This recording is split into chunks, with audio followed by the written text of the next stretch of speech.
dia, novamente, a todos vocês. Bom dia, Hudson, que está chegando aí agora, né? Bom dia a todos. Espero que desde o último encontro nosso, todos tenham estado bem. Eu acho que sim, né? Não, Rafaela, esta aula vou pôr já no mudo para vocês, né? Então, daqui a pouquinho eu posto para vocês no mudo. E aí foi bom você falar já logo, a sala de vocês... Ah, Elisânia, tudo bem?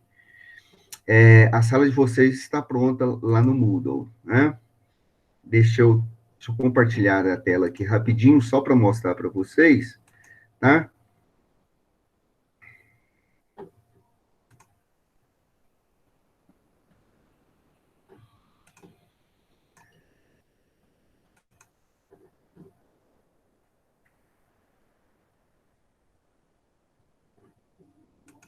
Confirme para mim, por favor, se vocês estão vendo a nossa sala de aula. Confirme. Sim, ótimo.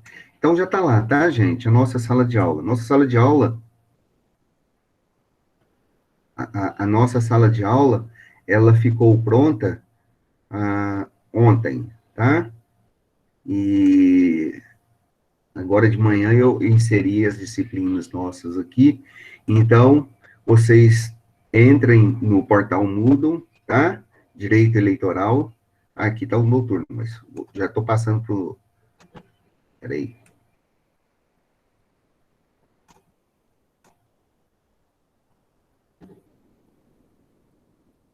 Está aqui a nossa sala de aula de Direito Eleitoral. Professor Léo, Matutino, tá ok? Tá tudo aqui.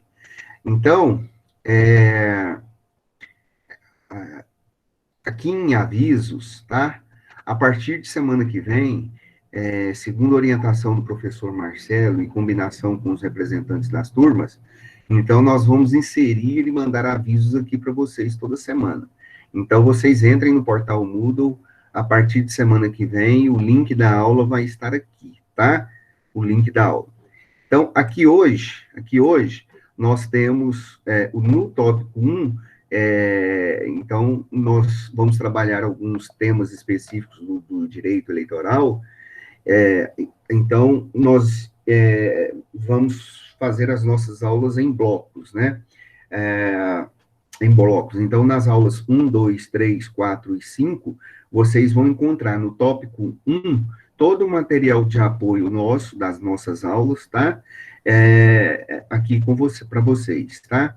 Então, o slide 1 da semana passada, que nós utilizamos, tá?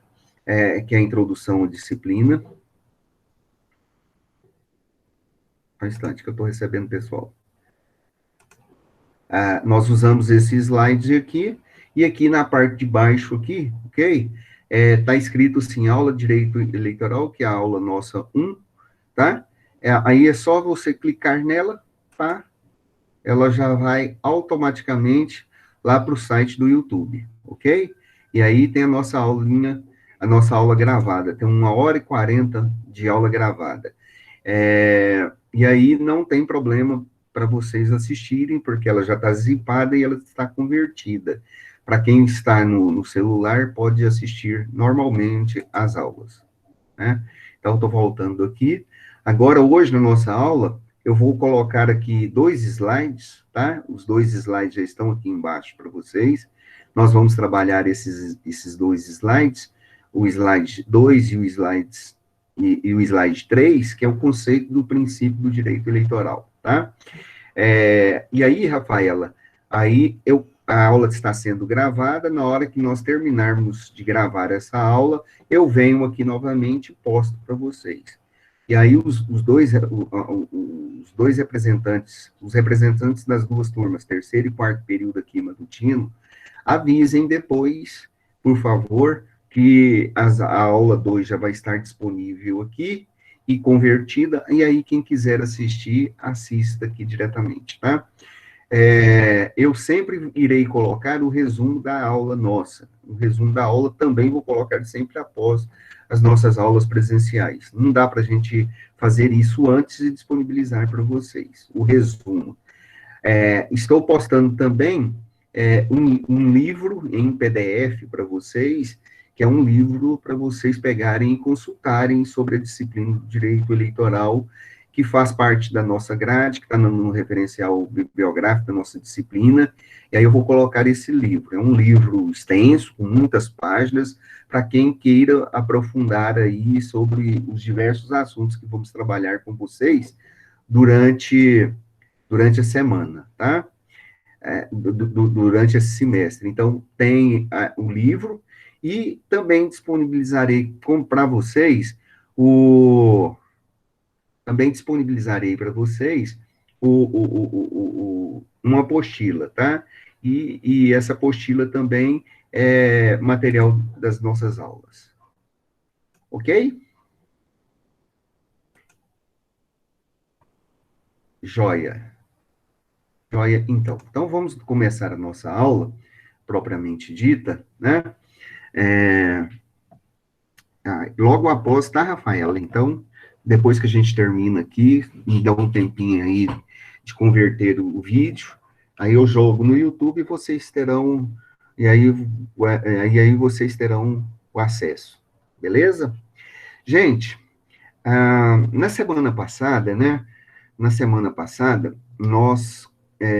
era a semana de nivelamento, era a semana de acolhida, e aí nós fizemos uma aula, vamos chamar assim, uma aula inaugural da nossa disciplina, onde nós nos apresentamos, falamos um pouquinho de alguns temas que vamos trabalhar com vocês durante o semestre, basicamente com eleições, sufrágios, votos, e nos demoramos um pouquinho nos direitos políticos. Principalmente, nós fizemos uma chamada a todos vocês para que despertassem uma consciência crítica da necessidade de nós buscarmos os nossos direitos, de nós buscarmos os nossos direitos políticos, de trabalharmos esses direitos políticos no nosso dia a dia. Uma conscientização desses direitos que é de suma importância na nossa sociedade, numa sociedade democrática. Vamos viver agora, daqui uns dias, as eleições, vamos passar por mais um processo eleitoral, onde nós vamos escolher os nossos representantes, e aí é a hora, então, da gente escolhê-los com responsabilidades, escolher esses representantes com bastante cuidado, né, e com a consciência crítica, realmente, de estarmos buscando o melhor. Afinal de contas, todos eles irão nos representar aí, serão nossos representantes diante do Estado. Então, foi isso a nossa palavra de semana passada, né? E hoje, basicamente, nós vamos entrar na nossa disciplina de direito, de direito eleitoral. Então, eu vou fazer algumas considerações preliminares sobre o direito eleitoral aqui, agora com vocês, e já fazendo um link para a nossa disciplina, daqui a pouco eu mostrarei para vocês os slides, tá? Ok? E eu vou olhando aqui, enquanto o pessoal vai chegando. Bom, direito eleitoral, gente, é o ramo do direito que estuda os processos eleitorais, as eleições como um todo e a sua legislação. Então, nós vamos analisar como acontecem as eleições aqui no Brasil, como se dá este processo, que começa antes mesmo das eleições, com as pessoas se tornando aptas para participarem deste processo eleitoral, ou como participantes ativos, ou participantes passivos deste processo, e depois trataremos também sobre as legislações que regem e que organizam estes processos eleitorais aqui no Brasil, que acontecem de 2 em 2 anos, né? Bom, aqui no Brasil, o direito eleitoral tem como elemento central a justiça eleitoral. E a justiça eleitoral é uma das 3 justiças especializadas que nós temos aqui. As outras 2 justiças especializadas é a justiça militar e a justiça do trabalho. A justiça eleitoral, ela é capitaneada, né? Ela tem o Tribunal Superior Eleitoral, que está acima da própria justiça eleitoral. Daqui a pouco a gente vai mostrar um organograma para vocês, nos slides que já estão postados lá no Moodle, e aí a gente explica melhor isso para vocês. Bom, hoje na nossa aula nós já vamos discutir as fontes do direito eleitoral, tá? As fontes aqui do direito eleitoral.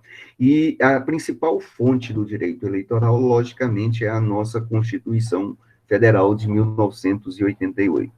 Mas não é só ela, né? Nós vamos trabalhar aí, nós vamos complementar o nosso estudo com a análise do Código Eleitoral, do primeiro Código Eleitoral, lá em 1932, passando pelas leis das eleições, pelas leis da inegibilidade, e vamos fazer essa discussão durante o semestre com vocês, né?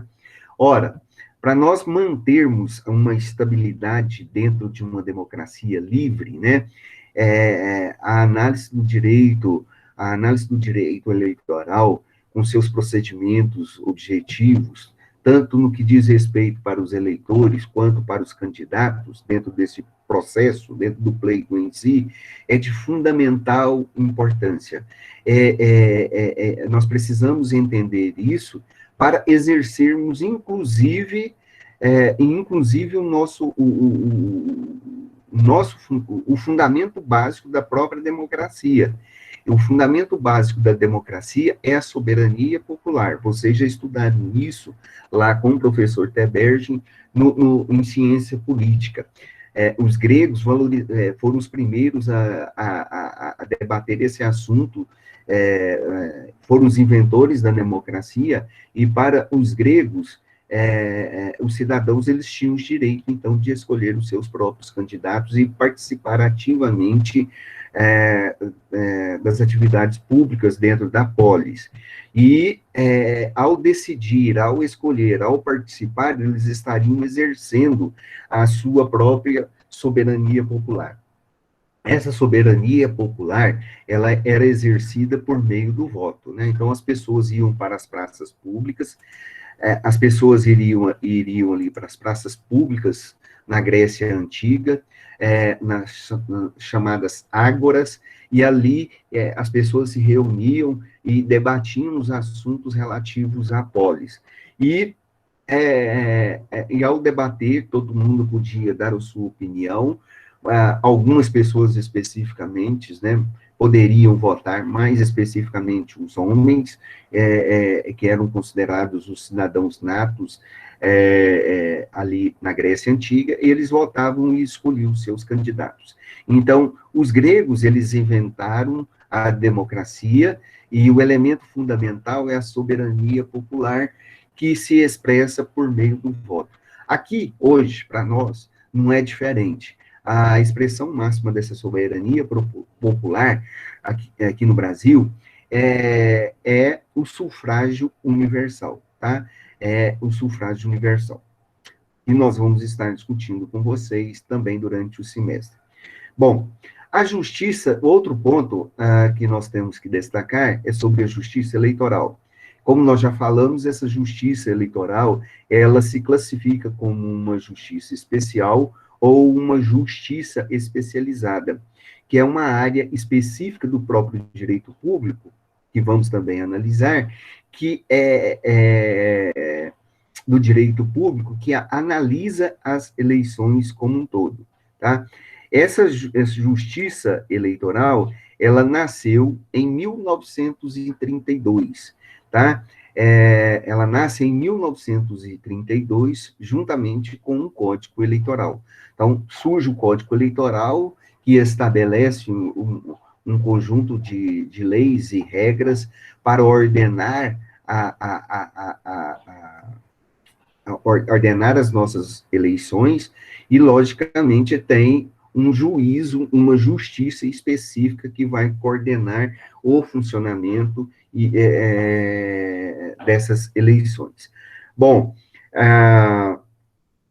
esse código de 1932 nós falamos na aula passada, mas vale a pena nós enfatizarmos aqui, ele foi inovador, ele foi muito importante para a época, né?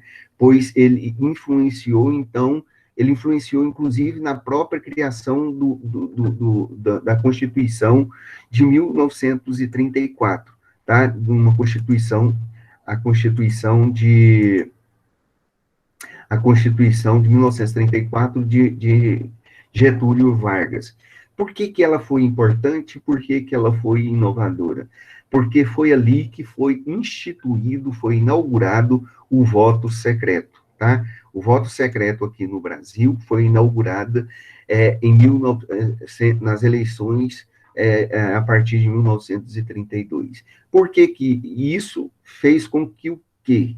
Fez com que o eleitor tivesse total descrição ao escolher o seu próprio candidato. Como vocês já estudaram em ciência política, e como vocês também estudaram na Idade Média, né, no ensino médio, vocês já observaram que, vocês já notaram, vocês já estudaram também, que na República Velha, neste período da República Brasileira, que foi o primeiro período dela, chamado de República Velha, as pessoas escolhiam seus candidatos, mas as pessoas que escolhiam os candidatos como representantes, eles não eram verdadeiramente os seus próprios representantes, eram representantes dos coronéis que se revezavam no poder, na política do café com leite, né? Então, os coronéis, eles saíam candidatos, ou eles escolhiam alguns candidatos que trabalhavam para eles, ou que trabalhavam para defender os interesses dos próprios coronéis. E o povo tinha que votar naqueles caras, naquelas pessoas que eram escolhidos, então, pelos coronéis. Isso era chamado de voto de cabresto. Em 1932, o Código Eleitoral, ele proíbe essa prática. É lógico que isso não foi uma ruptura assim de um dia para o outro, mas proíbe, pelo menos formalmente, essa prática e vai instituir este voto secreto, tá? O voto secreto. Então, foi uma coisa muito importante. A gente sabe que precisa ser melhorado, a gente sabe que houve evoluções, mas isso foi um ponto positivo na criação do nosso Código Eleitoral. Código Eleitoral, que desde a sua criação até hoje, nos nossos dias, ele tem sido inovador, tá? Tem sido inovador na criação de leis, de normas, de regulamentos para fazer uma eleição mais clara, mais objetiva, mais transparente possível. Então, a nossa justiça eleitoral tem sido exemplo aí para diversos outros países no mundo todo aí, tá? E isso então, é um dos pontos positivos que vamos estar tratando com vocês aqui. Outro ponto positivo a se observar nesse próprio Código Eleitoral, gente, foi a permissão dos votos, tá? Para as mulheres. As mulheres também, em 1932, recebem a permissão para votar. Então, a instituição, no Código Eleitoral de 1932, do sufrágio feminino. É lógico que nem todas as mulheres poderiam votar. No início ali, as mulheres que votavam eram mulheres que exerciam um cargo público remunerado, tá? Que trabalhavam para o Estado, que exerciam, então, cargos públicos. Nem todas as mulheres poderiam votar. Isso foi um avanço muito grande, mesmo tendo essa limitação, tá? Haja visto que vários países com democracias mais consolidadas, lá na Europa, por exemplo, vão ter esse direito reconhecido somente depois da Segunda Guerra Mundial. Depois que termina a Segunda Guerra Mundial, depois que os países vencedores da guerra se reúnem lá, vai criar um documento de Declaração Universal dos Direitos Humanos, é que alguns países desses, com tradições democráticas,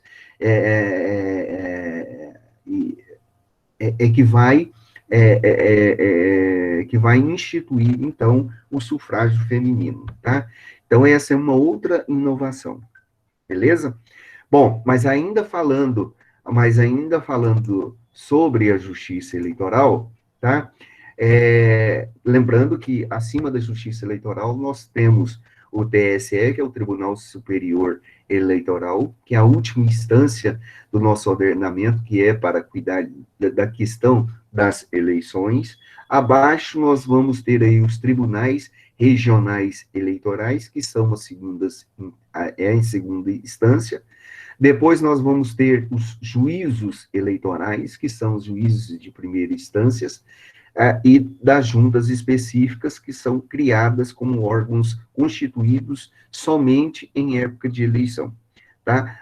Quando eu mostrar o organograma, a gente fala sobre eles, e depois a gente organiza, durante o curso nosso, logicamente, nós vamos estar conversando com vocês a respeito disso daí.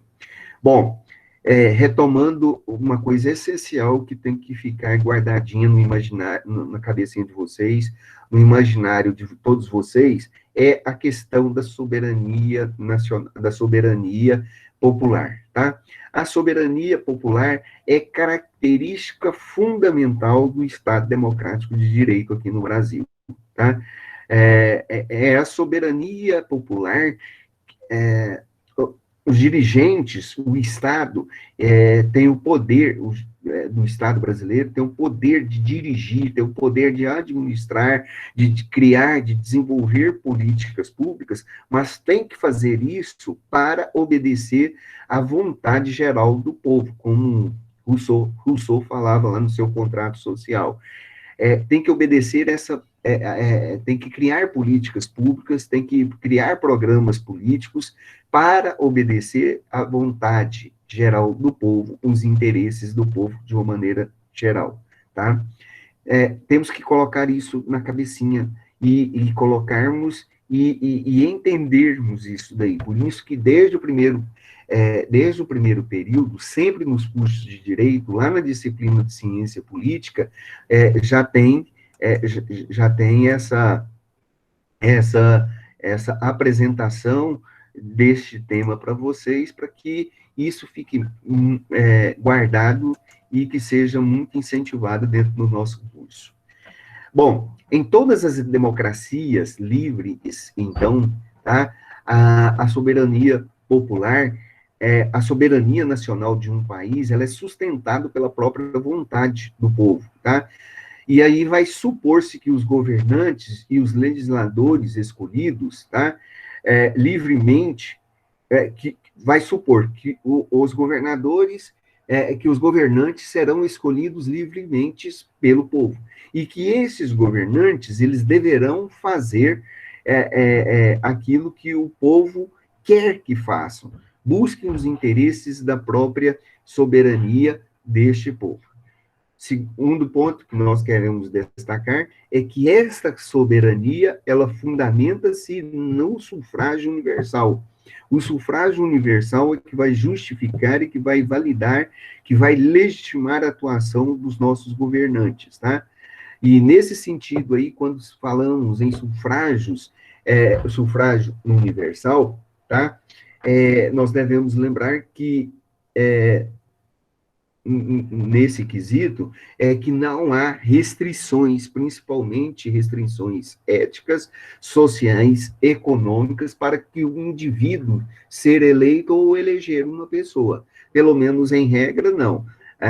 E a gente vai notar isso daí. Por que nós estamos falando isso? Porque existem países no mundo todo que utilizam um sufrágio restrito, tá? Ou restritivo. Isso não quer dizer, tá, que esses países que utilizem um sufrágio restrito, eles sejam antidemocráticos. É uma maneira que o Estado escolheu para funcionar, para ser administrado. Uma maneira escolhida pelos seus próprios cidadãos.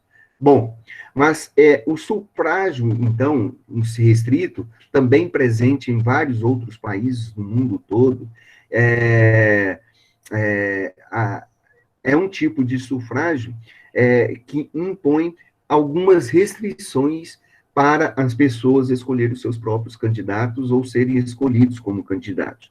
Por exemplo, em alguns países, há a imposição do sufrágio censitário. O sufrágio censitário está relacionado com a ordem econômica, ou seja, com o poder aquisitivo de cada pessoa, tá? E está também relacionado com a questão de gênero, onde só o homem, às vezes, o homem tem a preferência para muitas das candidaturas, e também questão de idade, tá?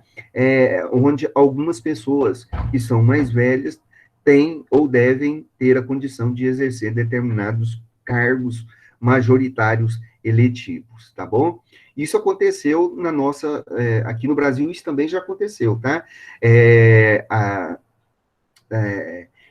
Na primeira Constituição nossa, de 1824 até 1829, nós também tivemos deputados, nós tivemos pessoas que eram nossos representantes aqui. E quem era que votavam, as pessoas tinham que escolher somente candidatos homens com certo poder aquisitivo, com uma boa escolaridade e também com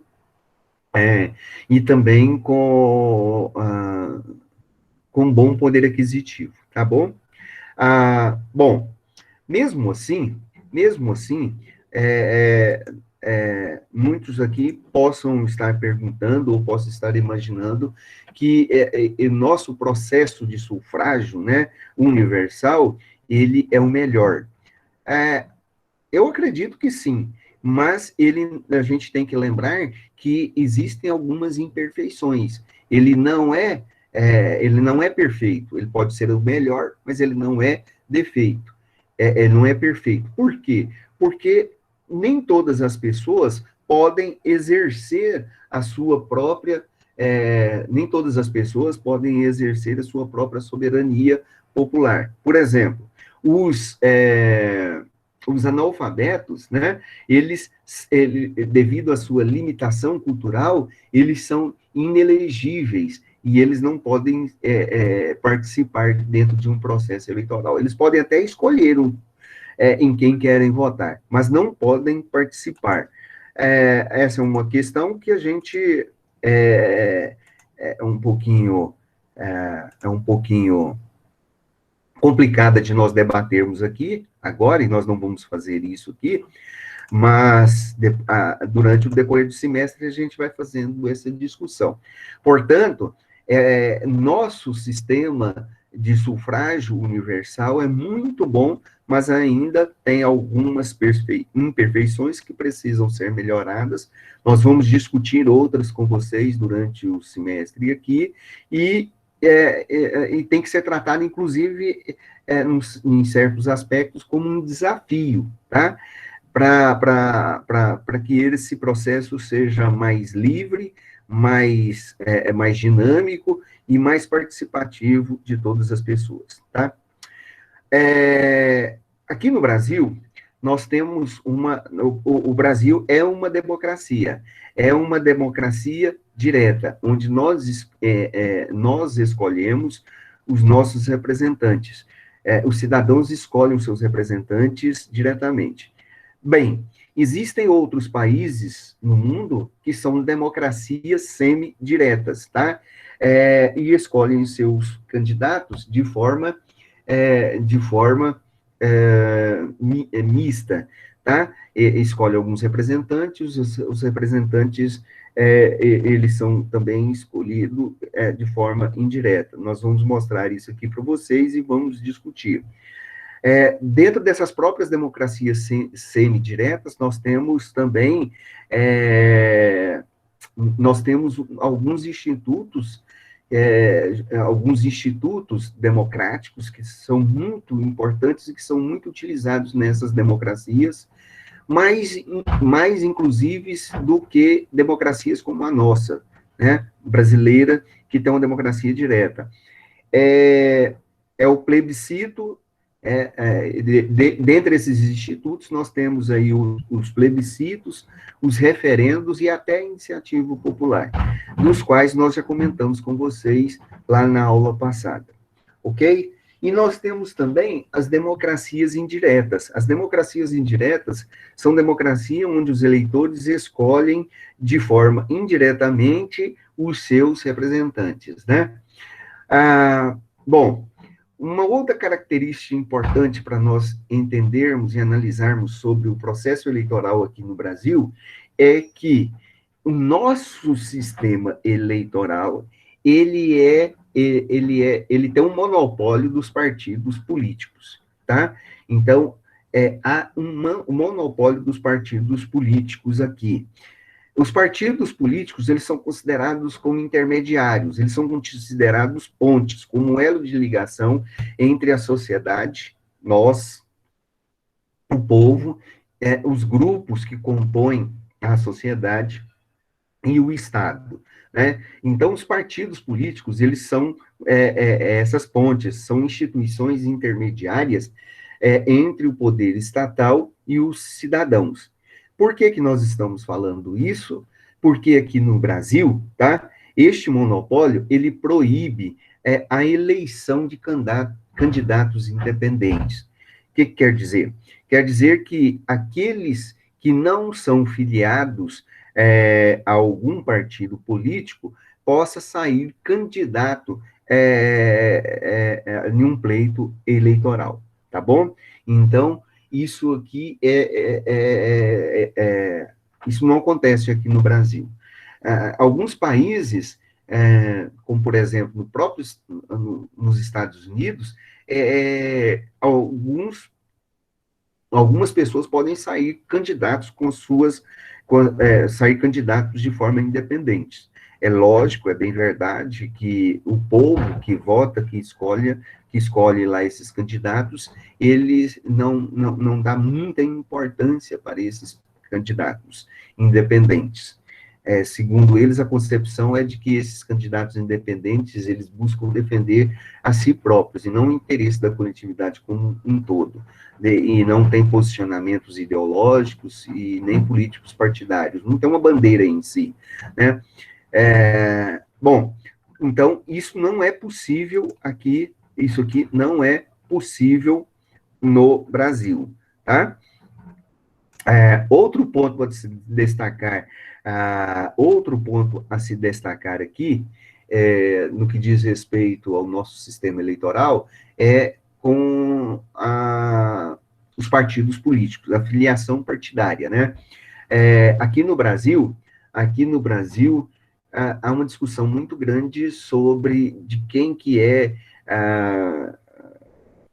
se um sujeito ele é eleito pelo partido, ele tem que ficar no partido para exercer o seu cargo público.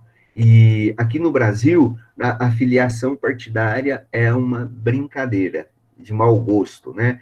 Alguns países no mundo todo, a filiação partidária é levada muito mais a sério, e eu acho que deveria ser levado mais a sério, e esse não é o caso aqui do Brasil. Muitas pessoas usam determinados países, determinados partidos políticos, simplesmente como um trampolim para galgar cargos mais altos, cargos públicos mais altos, né? Utilizam principalmente os tais dos partidos nanicos, que têm poucos recursos, principalmente recursos econômicos, e saem candidatos por esses partidos, e depois de eleito, a primeira coisa que faz é migrar para outro país, migrar para outro partido, ou sair deste próprio partido, né? E isso aqui é até permitido aqui no Brasil, né? é uma característica de filiação. Essa filiação partidária, então, é muito desrespeitada aqui no Brasil, e aqui um político ele pode trocar de partido sem receber qualquer punição, ou mesmo sair do próprio partido. É um problema, né? Por exemplo, um exemplo desse negativo aqui é o exemplo do nosso presidente, né? O presidente Jair Bolsonaro, ele foi eleito pelo PSL, e depois de atritos, ele então saiu dali e não está mais no PSL, né? Então está governando e governa sem um partido. Outro assunto que nós vamos debater aqui com vocês e que é muito importante, e já destacamos também na aula passada, é a questão do financiamento das campanhas políticas. É uma preocupação muito grande, nós vamos debater isso aí já já com vocês, nas próximas aulas. O financiamento de campanha tem trazido muito problema aqui, no Brasil, tem gerado uma corrupção muito grande, pois muitas pessoas utilizavam as campanhas, financiavam as campanhas políticas, né, para as diversas eleições, em troca de favores políticos e econômicos, né? Então, o financiamento de campanha é outra preocupação importante aqui, que vai ser trabalhado no direito eleitoral, tá? É, no direito eleitoral, principalmente por causa deste ambiente sociopolítico eleitoral que vivemos nos últimos 15 anos, principalmente, desde a época do mensalão e agora com essas questões aí da Operação Lava Jato, né? Nós tivemos já alteração, nós já tivemos alteração no financiamento de campanha em 2013, onde aconteceu uma mini reforma político-partidária, onde nessa mini reforma político-partidária foi proibido financiamentos de campanhas pelas empresas, né, pelas pessoas jurídicas, que ficaram proibidas de doar somas vultuosas para as campanhas políticas, tá? Então, muitas empresas doavam, financiavam campanhas políticas de todos os candidatos, de todos os partidos políticos, e davam muito dinheiro e com o objetivo, depois, de cobrar desses políticos eleitos muitos favores, tá? Diversos. Então, essas doações de campanhas pelas empresas, elas foram proibidas, com o objetivo de desestimular, lógico, a corrupção, também para desestimular a desigualdade de oportunidades entre candidatos, né? Nesse quesito também,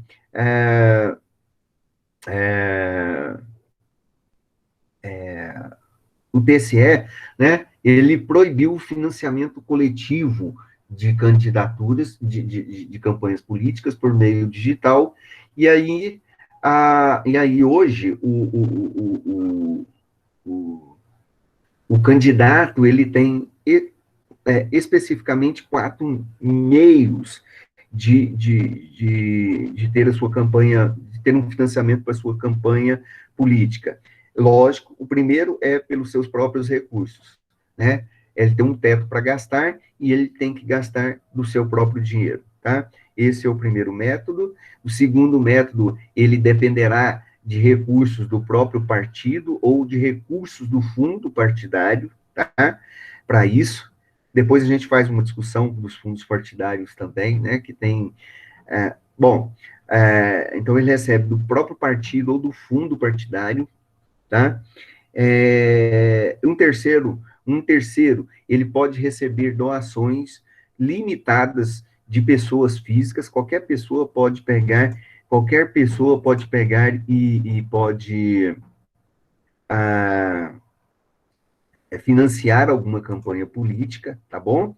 Qualquer pessoa pode fazer isso.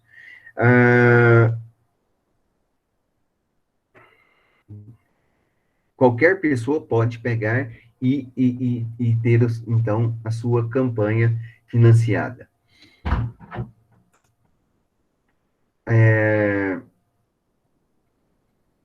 E o quarto Pode ser, e pode contar também, quando houver coligações, ele pode receber ajuda, até mesmo de outros candidatos ou partidos políticos, tá? Essas daí são algumas considerações, isso daí são algumas considerações iniciais que eu gostaria de falar com vocês sobre aquilo que nós estamos falando. Vou compartilhar agora com vocês um slide, tá? Novamente, para a gente entrar na nossa disciplina especificamente, já trabalhando ela aqui com vocês. Só me respondam se vocês estão vendo esse slide aqui. Estão vendo esse slide, direito eleitoral? Ótimo, beleza, então. Obrigado. Então, joia, Micael, Vitória. Então, vamos lá, vamos trabalhar esse slides aqui, tá? Opa. Gente, bom, ao começarmos uma discussão sobre direito eleitoral, né,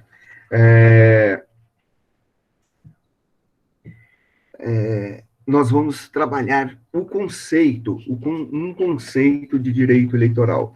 Mas, novamente, algumas considerações. Bom, vocês estão aqui fazendo o curso aqui de direito de vocês, e vocês hoje estão tendo aula de direito eleitoral. Ontem ou antes de ontem vocês tiveram aula de direito penal, ou vai ter amanhã, tiveram aula de direito civil, daqui uns dias tem aula de direito do trabalho. Bem, o direito é composto, então, de vários ramos do direito, né? Direito constitucional, direito administrativo, direito civil, direito eleitoral e assim por diante. Cada um desses ramos do direito, né, é um conjunto específico de assuntos que é tratado dentro do direito.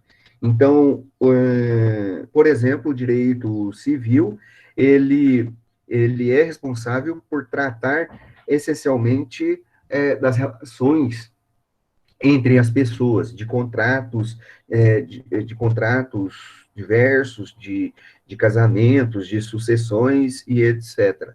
Esses assuntos, então, são abordados preferencialmente no direito civil, embora aqui e acolá se aborde vários assuntos do próprio direito civil em outras matérias do direito de uma maneira geral. O direito eleitoral é uma disciplina que trata especificamente com tudo aquilo que tem a ver com eleições, tudo, tá? Que tem a ver com eleições. Então, nesse sentido, ele vai delimitar em quem poderá votar, vai dizer quando é que determinada pessoa poderá se candidatar a algum cargo público eletivo, tá? O direito eleitoral, ele estuda todo o processo de escolha dos nossos representantes, desde o momento em que ele é escolhido lá por um partido político, para sair candidato, até o momento em que ele tem a sua declaração ali na Justiça Eleitoral, quando ele sai, quando ele é declarado vencedor nas eleições. Em suma, então, gente, o direito eleitoral, tá? Ele regula a maneira, tá?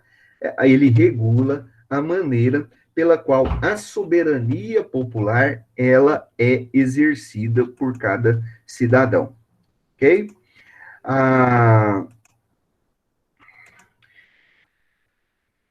Assim, o direito eleitoral, tá? Ele regula e ele trabalha com alguns assuntos muito específicos, tá? Didaticamente, este ramo do direito, ele possui matérias específicas, ele possui matérias próprias. Nós vamos tratar com vocês de várias peculiaridades, com várias características que são específicas do próprio direito eleitoral. principalmente quando comparado a outras disciplinas jurídicas. Vocês perceberão isso durante o nosso estudo no semestre. É lógico que tem muita coisa que nós vamos falar aqui, está expresso lá no direito constitucional, que vocês já estudaram, né? Que está colocado no direito administrativo, nós já falamos em ciência política, já foi falado em ciência política, que vai ser trabalhado, ou que já foram trabalhados para alguns de vocês, em direitos humanos, tá? O fato devemos assimilar que o direito eleitoral é um ramo do direito que trata sobre os diversos assuntos relacionados às eleições, tá? Embora nós tenhamos aqui conceitos doutrinários que lhes são próprios, específicos, e isso é importante para nós entendermos. Pois bem, vamos agora, né, definir com vocês o que vem a ser direito eleitoral. Então, a nossa discussão parte sempre de um conceito para direito eleitoral. Direito eleitoral, veja aí que está escrito no slide, é o ramo do direito público cujo objeto são os institutos, as normas e os procedimentos que regulam o exercício dos direitos políticos, em especial o do sufrágio, com vistas à concretização da soberania popular, à validação da ocupação de cargos políticos e à legitimação do exercício do poder estatal, tá? Seria muito interessante de vocês decorarem esse conceitozinho. Às vezes a gente pede até na prova. Por que é importante? Porque ele aí trata dos objetos específicos do direito eleitoral, dos elementos caracterizadores do direito eleitoral, dos quais nós vamos falar já já, e eu vou mostrar para vocês em instantes.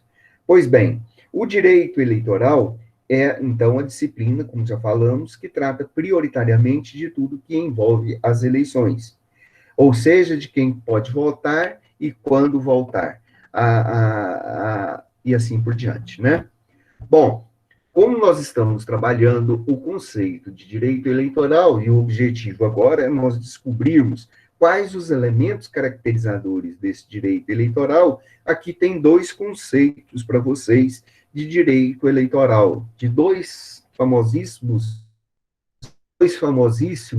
doutrinadores desta área. Então, nós temos aí o conceito de Francisco Dirceu Barros e um conceito de José Jairo Gomes.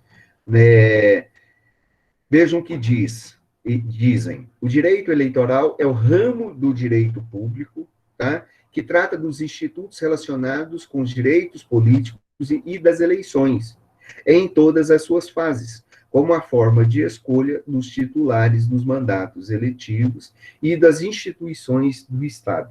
Observem aí que neste conceito tem algumas palavras que estão negritadas. A mesma coisa no conceito de baixo, de José Jairo Gomes. Vejam aí, tá? Direito eleitoral é o ramo do direito público cujo objeto são os institutos, as normas e os procedimentos reguladores do direito político. No direito eleitoral, normatiza o exercício do sufrágio com vistas à concretização da soberania popular. Então, gente, vejam, os conceitos, apesar de serem diferentes, lógico que são de doutrinadores diferentes, eles falam da mesma coisa, eles elencam os mesmos elementos caracterizadores do direito e que são objetos de estudo nosso, tá? Do direito eleitoral, que são objetos de estudo nosso aí, tá bom? Nós vamos destacar isso isso com vocês, tá? Bom, por que a gente está falando isso? Porque os conceitos que nós estamos ditando aí para vocês, eles são interessantes para o nosso estudo na medida em que exemplificam, tá? vários assuntos que são abrangidos no próprio direito eleitoral, que são abrangidos especificamente no direito eleitoral, e serão estudados aqui, como nós já falamos em nossas aulas, né? Não agora iremos fazer isso, mas nós iremos, durante esse curso nosso, discutir cada um desses institutos, apresentar esses institutos e fazer uma discussão desses institutos aí, que oportunamente serão apresentados durante o semestre para todos.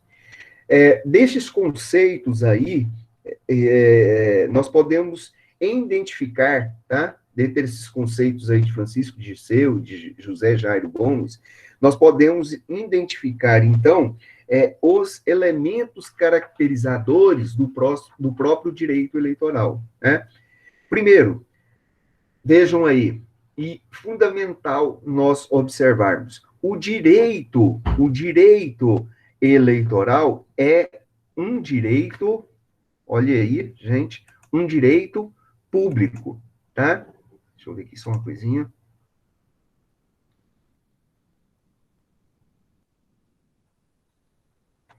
Ele é um direito público, ok? Tá? Nós precisamos fazer uma distinção bem rápida aqui sobre direito público e sobre direito privado, né? Coisas que vocês já sabem, mas só para a gente relembrar. O direito privado, ele envolve as relações físicas e jurídicas no âmbito do particular, do próprio privado. Ali trata-se das obrigações, trata-se de indenizações, trata-se de contratos, trata de uma série de coisas assim, mas que está relacionado do nível do particular, do aspecto privado. No direito público, os assuntos que tratam no direito público são assuntos de interesses da coletividade, da sociedade como um todo, e que ultrapassam, né, a fronteira do mero interesse particular. Então, no direito público, se estuda coisas do direito difuso, do direito amplo, do direito da coletividade. As normas do direito, as normas de direito público, elas tratam de interesses diretos e indiretos do Estado. Por isso, gente, ela possui uma formulação específica que retrata temas de caráter políticos ligados à nossa soberania. Por isso que nós estamos estudando aqui especificamente, pois estamos tratando de assuntos específicos àquilo que é um dos bens maiores do próprio cidadão, que é a sua soberania. No que diz respeito também ao Estado, trata de assuntos relativos à administração dos próprios negócios públicos, da defesa da sociedade e de outros temas relativos à coletividade, ok? E aí vem uma perguntinha, por que o direito eleitoral é o ramo do direito público, né?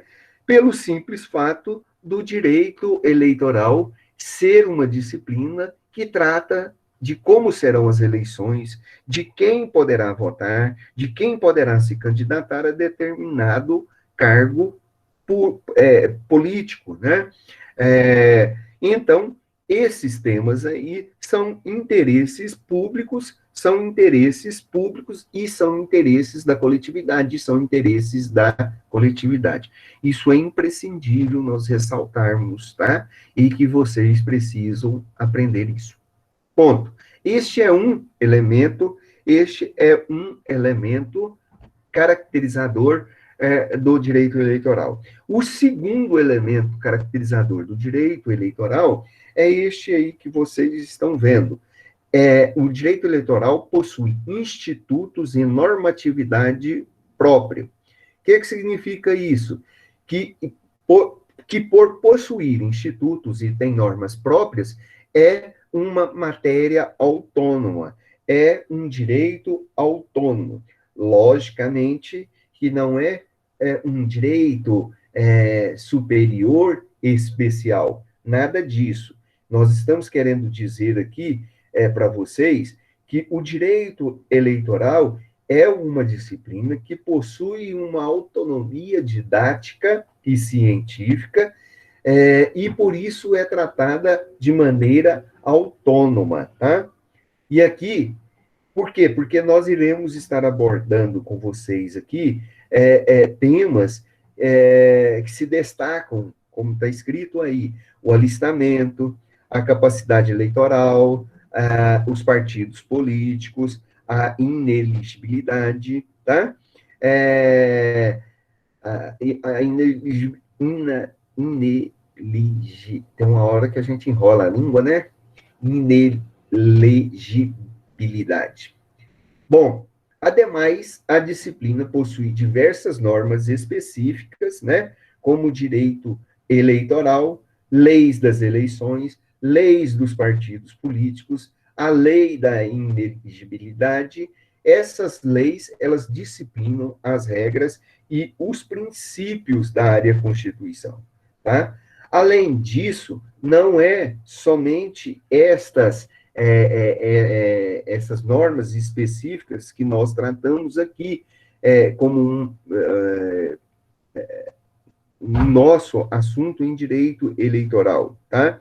Ela não é uma disciplina que, apesar de ter esses institutos próprios, faz com que ela seja uma disciplina independente das demais disciplinas jurídicas, tá?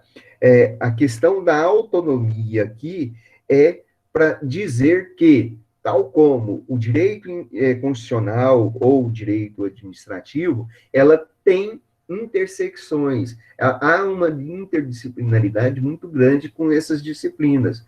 Vejam que o tempo todo eu estou recorrendo aqui, falando de Constituição, estou falando de ciência política para vocês, direito administrativo e assim por diante, tá?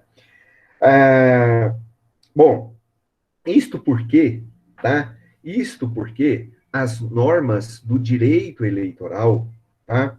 Elas estão dentro da Constituição, como, por exemplo, os direitos políticos que nós trabalhamos na aula passada. Também os direitos a questão de nacionalidade, direitos de nacionalidade.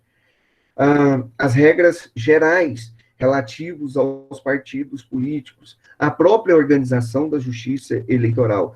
Tudo isso são assuntos que também são estudados, por exemplo, no direito constitucional. E alguns temas, como nós estamos falando com vocês, do sufrágio aqui, ou o processo eleitoral, eles se consolidam a partir das políticas, e política se estuda em ciência política, né? Um terceiro elemento, tá, caracterizador do direito eleitoral é que esta disciplina é uma disciplina que trabalha com os direitos políticos e com as eleições de um modo geral. Inclusive, falamos isso com vocês na aula passada, né? Nós começamos a nossa discussão aqui na aula passada sobre direitos políticos, fazendo o link aqui em direitos políticos, né? E eles são temas centrais do direito eleitoral. Todos os temas que aqui estamos abordando, que já estamos abordando, eles decorrem aqui dos direitos políticos e das eleições propriamente dita. E é neste contexto aqui que a nossa disciplina de direito eleitoral compete tratar de temas como vocês estão vendo aqui, como o alistamento eleitoral, do registro de candidatos, da propaganda política eleitoral, da votação, da apuração, da diplomação, da organização judiciária eleitoral, dos partidos políticos, dos crimes eleitorais. Portanto, gente, quanto ao conceito do direito eleitoral, gostaria que vocês memorizassem os seguintes elementos caracterizadores da nossa disciplina. é o ramo do direito público que possui institutos e normatividades próprios, característicos, e que disciplinas as relações dos direitos políticos e das eleições, tá bom? Pois bem, por que que nós estamos dando uma ênfase aqui? Por que que nós estamos dando uma ênfase aqui na noção deste conceito? Simplesmente pelo fato é, simplesmente pelo fato de podermos dizermos para vocês que o direito eleitoral, ele atua no sentido de conferir legitimidade ao próprio processo eleitoral. Nós estamos querendo dizer aqui para vocês como é que o processo eleitoral poderá e deverá ser legítimo. Quais as regras que o fazem com que este processo seja um processo legítimo? Nesse sentido, a escolha, por exemplo, dos nossos representantes, ela deverá, então, observar os ditames legais, as regras jurídicas legais, né, que conduz, por exemplo, a regularidade dentro desse processo de escolha, né? O processo de escolha que dura de 2 em 2 anos, né? Aqui, no caso aqui das eleições brasileiras. Isso é importante porque são bens, tá? São bens jurídicos relevantes e que são bens jurídicos que consolidam a nossa sociedade, que é um Estado baseado numa sociedade democrática de direito, tá? E aí nós vamos estar falando novamente com vocês de assuntos como democracia, representatividade, da pessoa escolhida para o cargo eletivo, da normalidade do pleito, da igualdade de tratamento entre aqueles que concorrem aos cargos políticos. Beleza? Vamos falar também com vocês sobre as fontes do direito eleitoral. É muito importante nós destacarmos aqui para vocês algumas dessas fontes do direito eleitoral, tá? Bom,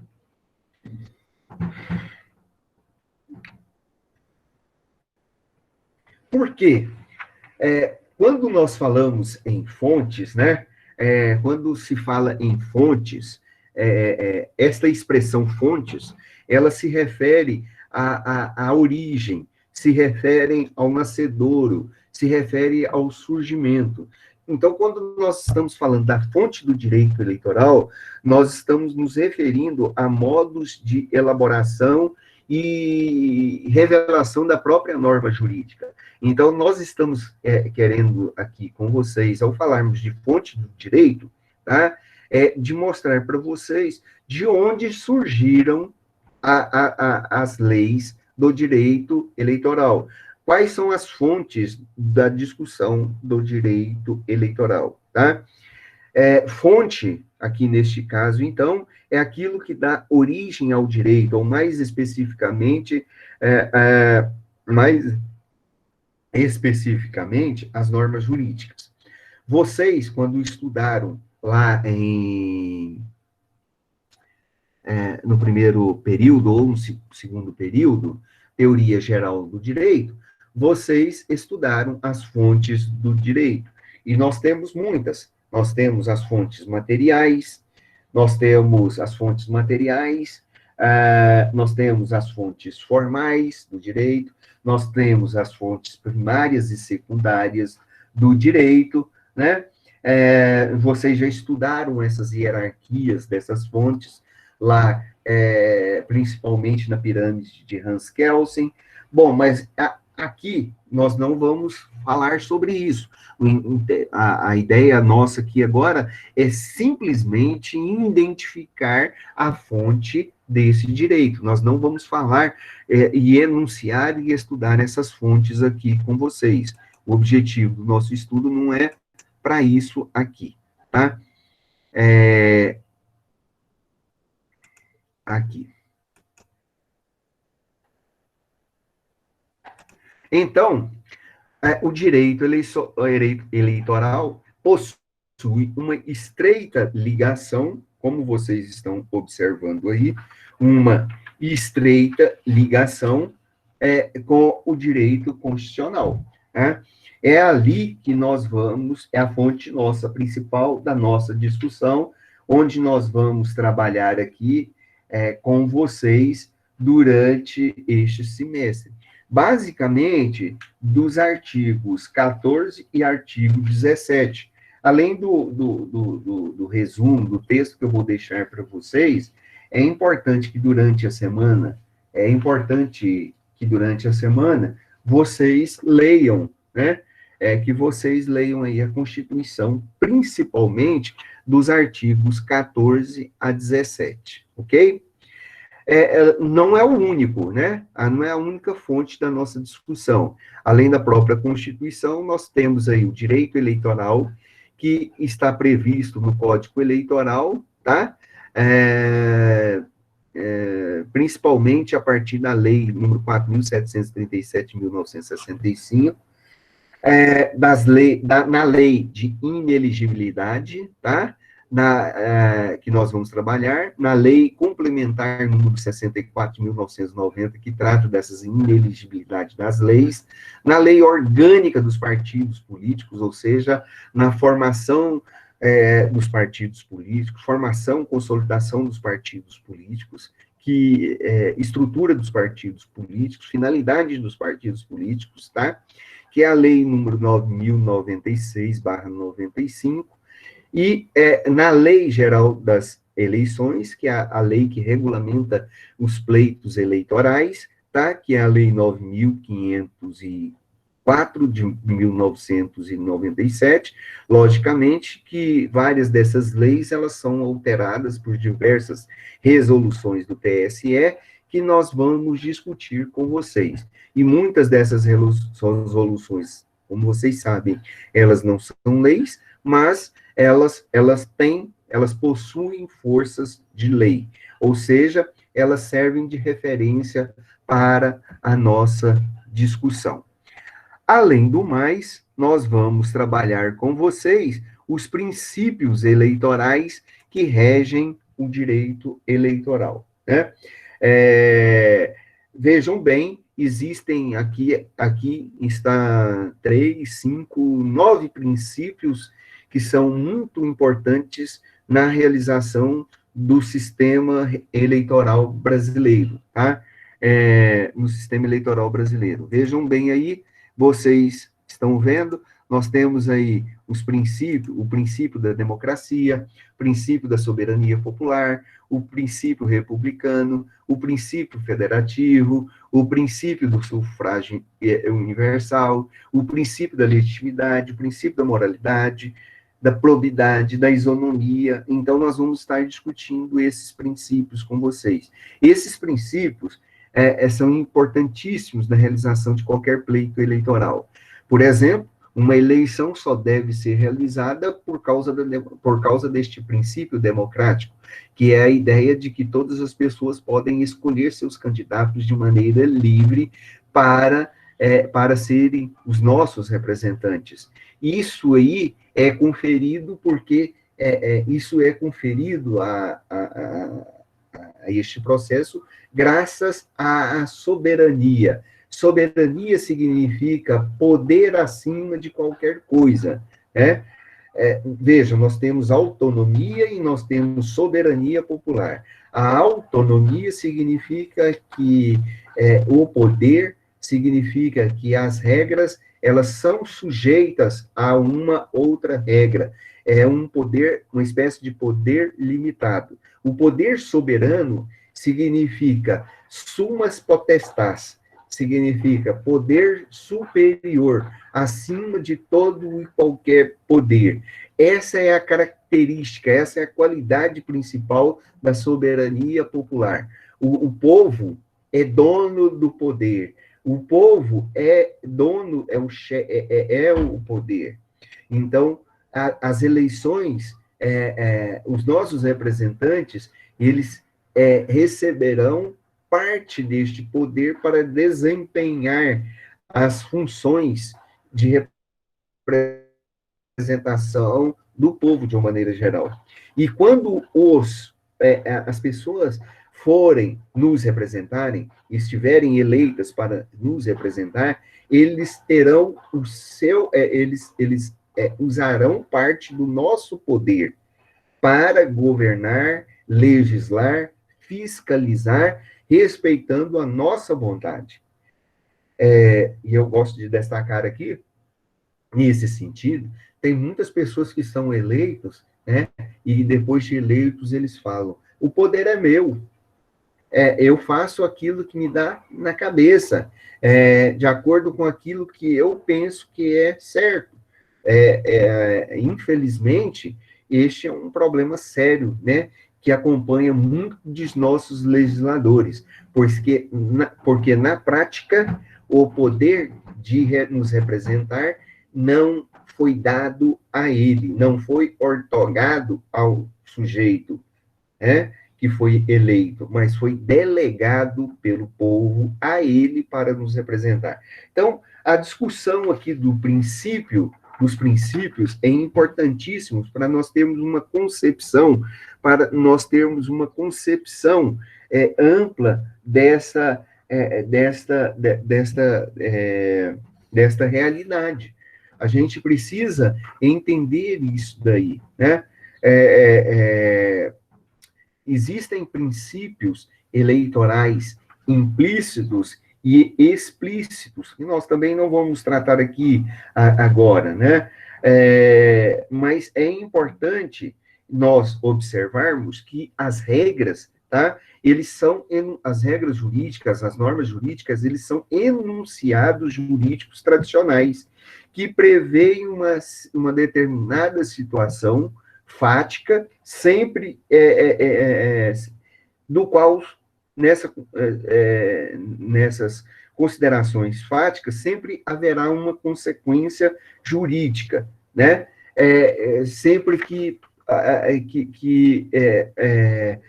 ocorra. Ora, poderá ocorrer situações de quando, em vez, por determinadas situações, o direito eleitoral não prevê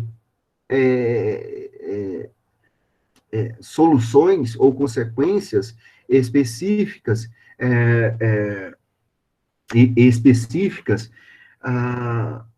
no próprio ordenamento.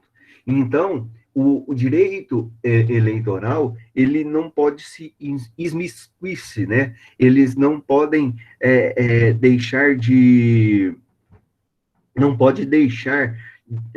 não podem ser alheios diante das situações que lhe aparecem. O direito eleitoral, então, ele precisa basear-se constantemente nos princípios. E esses princípios são coisas abstratas, são coisas que não se perdem no tempo e que são coisas aceitas pelos costumes da sociedade como um todo. E então eles são uma base, são a base para nós trabalharmos também o direito eleitoral. Lembrando que em diversos conceitos jurídicos do próprio direito eleitoral que estamos falando com vocês, nós citamos muitas questões aqui que está no rol dos princípios, no campo, na área dos princípios, como, por exemplo, a ideia de moralidade, de honestidade, de princípios éticos, morais. Nós falamos aqui, como vocês, princípio de legitimidade de eleições, princípio de liberdade. Vejam que aqui nós não estamos falando aqui sobre a questão da liberdade em si, mas o princípio da liberdade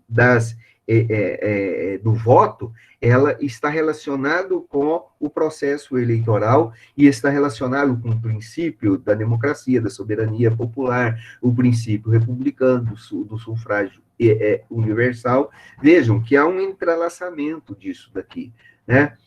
O princípio da isonomia está relacionado com o princípio da igualdade, né? Então, nós não podemos nós não podemos deixar de levar em consideração estes princípios aqui, né? Então, o direito eleitoral, o nosso direito eleitoral, gente, ele busca vários parâmetros dentro desses princípios, tá? Pois os princípios, eles constituem um caráter mais amplo dos próprios institutos jurídicos. O que quer dizer isso? Significa dizer que os princípios, por possuírem um caráter mais amplo, que alcançam no tempo, no espaço, a sociedade como um todo, eles podem ser aplicáveis em diversas situações fáticas, a depender do contexto que está envolvido. Então, estes princípios, eles constituem uma espécie de normas que que deverão ser observadas, que são observadas dentro da medida do possível. Assim, por exemplo, tá? Assim, por exemplo, em determinada situação, o princípio será mais ou menos aplicado. Por exemplo, o princípio da liberdade de expressão, ele poderá ser restringido na medida ou na hipótese de que o pensamento ou a manifestação do próprio pensamento expressados muitas vezes ferir a privacidade de outra pessoa, tá? Num caso concreto, por exemplo, nós devemos otimizar o máximo possível o princípio que envolve a discussão. Então, todos têm a liberdade de se expressar a sua ideologia, a sua religião, mas tem que também pesar na balança esta liberdade de expressão na medida em que ofende o outro, tá? Nós temos uma característica muito negativa, muitas vezes, de demonizar o outro, de achar que o outro é o demônio, no sentido de que a opinião do outro, a liberdade de se expressar ideologicamente, religiosamente, do outro, que é diferente da nossa, é errada, é ruim, né? E esse é um problema muito, muito, muito sério. Bom, continuando ainda, as regras, então, as regras e as normas, elas são aplicadas com uma espécie de técnicas de subsunção, ou seja, se de fato acontecer determinada situação, haverá sempre uma incidência jurídica prevista. Ora, a regra, então, aplicar-se-á àquela situação ou não, dependendo da técnica, tudo ou nada, vamos chamar assim, e aí, para os princípios, o contrário, a aplicação pressupõe o uso da técnica de ponderação dos interesses, a depender da situação fática, onde, então, deveremos assegurar os direitos e a análise dos casos concretos a partir dos princípios, com maior ou menor aplicação aplicação desses princípios técnicos, né? Então, tá bom? Então, nós iremos destacar para vocês alguns desses princípios e ver como é que, na prática, esses princípios funcionam especificamente, né? Uma coisa interessante de falarmos ainda sobre os princípios do direito eleitoral que merecem destaque, no que diz respeito à natureza destes princípios,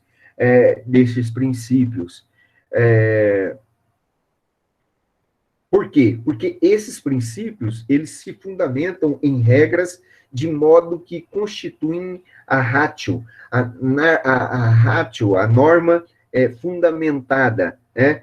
Ou seja, as regras buscam um fundamento dos princípios que lhes conferem forma e amplitude.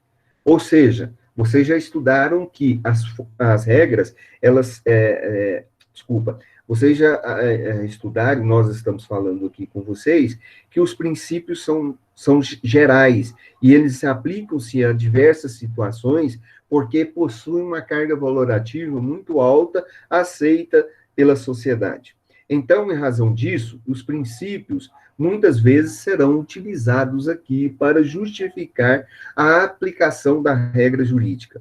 E o que isso significa? Significa que muitas das regras jurídicas foram pensadas, foram raciocinadas, foram criadas, né, a partir dos princípios que foram envolvidos, né? Então, nós vamos aqui estarmos discutindo aqui com vocês isso, enfatizando sempre a ideia de que os princípios possuem um alto grau de abstração, que abrange, inclusive, diversas situações heterogêneas, em diversos graus, tá? Mas as regras, entretanto, elas possuem baixo grau de abstração, pois abrangem tão somente questões ou situações homogêneas. Os princípios, então, poderão ser aplicados em diversas situações, quer dizer, em graus heterogêneos, com maior aplicabilidade, a depender sempre da situação em concreto. As regras jurídicas, ao contrário, elas aplicam-se a apenas as mesmas situações envolvidas em casos homogêneos, né? Então, só para nós finalizarmos aqui, para nós lembrarmos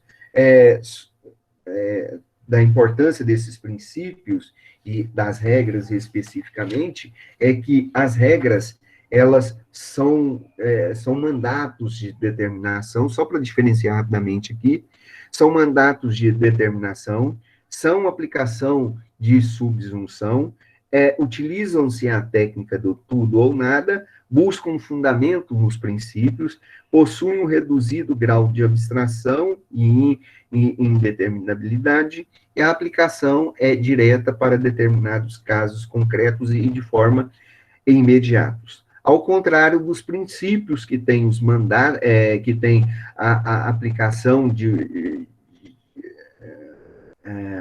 por ponderação de interesses, possuem ou dependem de determinados graus de interpretação. Vocês já devem ter estudado isso também lá em hermenêutica jurídica. Possui um grau alto de abstração e de indeterminalidade, mas que é importante para o nosso estudo. Então, na partir da semana que vem, nós vamos estar discutindo vários desses princípios, estes princípios e outros princípios específicos ao direito eleitoral, como, por exemplo, princípio da lisura das eleições, princípio da celeridade eleitoral, os princípios, que mais que a gente pode destacar além desses? O princípio da anualidade eleitoral, como alguns diferentes destes que estão aqui no slide para vocês. Certo, gente? Ok? Estão todos aí?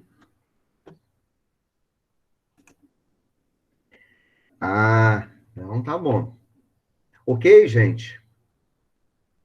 Nós já temos aí quase 1h30, então nós vamos parar por aqui, porque senão eu vou gastar mais 1 hora ainda falando desses princípios aqui. Tudo certo, seu João Batista, Raquel, Micael 1, Micael 2, né?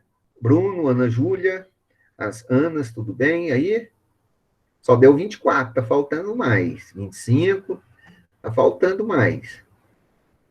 26. Quem mais que não tá aqui? É a presença. É a presença de vocês. Olha, já tá aparecendo. 31, tá, 32. Vamos. Ok? Ok? Tá faltando alguns. Tá faltando 9. Quem foi tomar café e não voltou ainda? É o Patrick. Sueli, o Hudson. Ah, pois é, Hudson. Você foi tomar café e não deu, não trouxe pra gente, né? Beleza, está anotando. Parabéns. É. Ó, gente, olha, e vai anotando aí, tá? Isso é uma coisa interessante, tá bom? É... Ó, tá chegando um na hora do amém. Quer ver? Quer ver que ele vai falar que estava aqui o tempo todo? Quer ver? Olha lá, escutem. A Jennifer eu sei que estava. Lucas, bom dia, tudo bem? Como é que tá o senhor?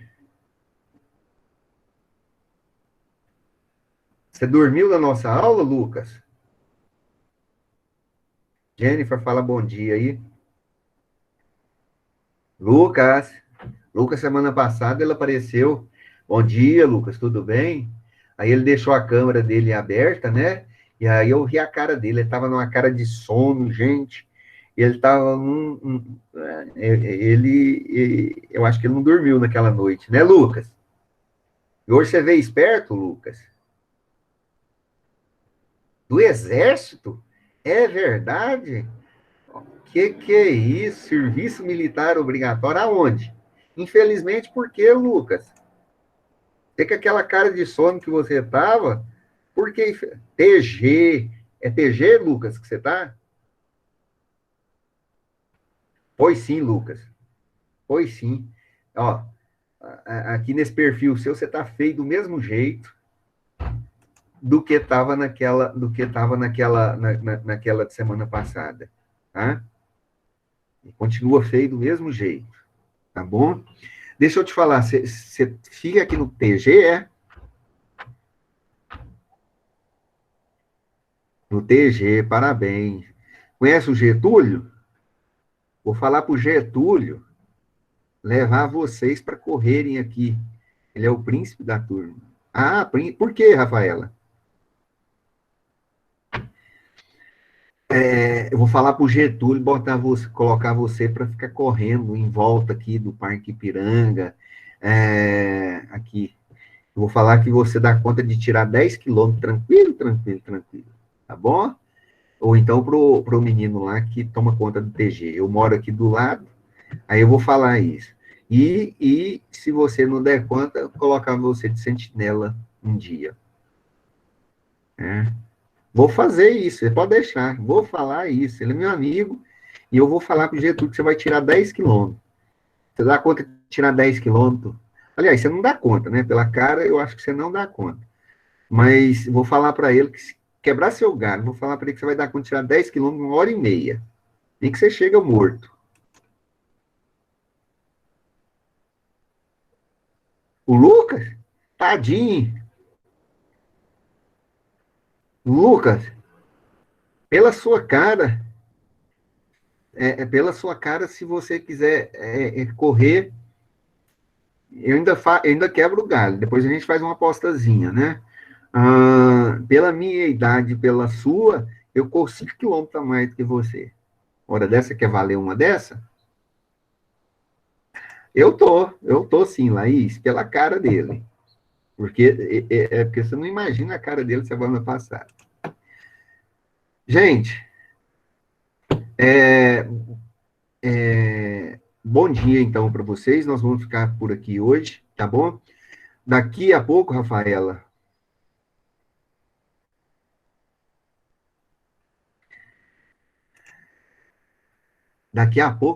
eu vou postar essa aula lá para vocês. Não entendi essa aqui, João Batista. Tá bom, Lucas, eu vou acreditar. Não É entendi que essa eu aqui não, João estou, Batista. O que tem no seu eu é que blog? estou desafiando. Eu Peraí, desafio deixa eu aumentar você, aqui, peraí. Pode falar. eu desafio você, professor, e ao amigo aí a pedalar uns 100 ou 120 quilômetros assim, ó, Ah, sem parar muito. não, eu não dou, né, eu não dou conta. Ah, Eu não dou conta, não. Eu gosto de pedalar um pouquinho, mas eu não dou conta, não. Isso aí eu não vou. Agora, se você quiser correr comigo, a gente vai. E olha Não, que eu tenho uma saliência assim, ó.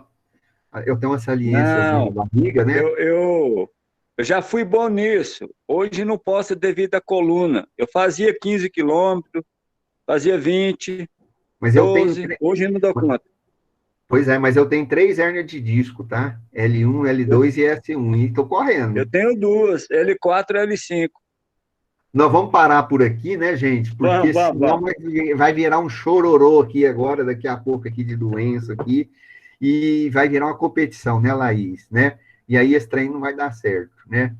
Gente, só estou brincando mesmo com vocês. Então, nós ficamos por aqui. Vou postando o material para vocês e vocês vão olhando durante a semana aí. Ok? Então, vou interromper aqui e interromper.